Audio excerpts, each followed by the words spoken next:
Penny OG's here today with Mike Pitton from the Southern Smoke Truck. We're talking to Mike today about what goes into building a food truck. How are you doing today, Mike? I'm doing great, Kenny. How are you doing today? That's excellent. I'm great, thank you. What made you get passionate about building food trucks?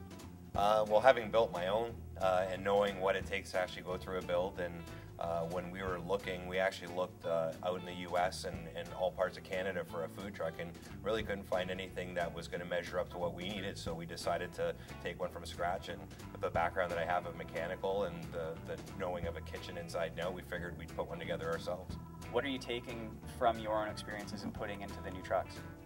Well, definitely the clumsiness of a truck. It's really hard to understand until you get in there how tight it is, and really you just want to walk around in one circle and you can't do anything else. So designing the truck so that you can do that, and the flow of people, once you start getting busy, you need to understand about having second windows and where placement of people are, and and just the whole groove of getting tickets out. Currently you're building a truck for Tony's Corner Streetery. How did they find out that you were building trucks, and how did they approach you? Well, they actually reached out to me reached out to their fans on Twitter to ask about somebody that needed some work done on their truck, and there was a lot of Twitter action calling back to get a hold of us. So he originally did, and they were in the final stages of the build. They were going to just have the generator and a few things installed. And once the truck showed up here, we realized that there wasn't going to meet the expectation of TSSA and ESA or even health inspection. So we talked it over with them and decided to take the truck right back down to its roots and start fresh and build the truck the way it should be built. How much influence does a prospective owner have in setting the truck up? Well, it's all the owner. We just bring the experience.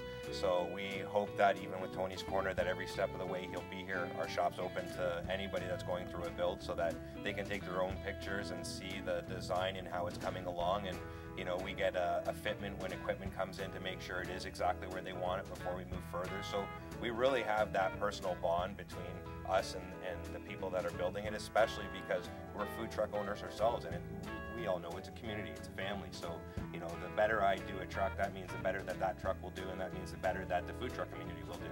When are you going to have the hamburgers back on the menu? We're toying around with a whole bunch of things. The key thing with food trucks is keeping the menu simple, and we tried to make our staples, the pulled pork, the brisket, and the roaster chicken. But at the end of the day, you got to try different things, and so it'll come back out at some point. We have the southern nachos that come out in the summertime, so we're always going to be starting to try something different on the menu. Other than the warmer weather, what are you looking forward to for spring? The warmer weather. Right on. Thanks a lot, Mike. We love you. We love Southern Smoke. Better get down here and get yourself some. Thank you very much.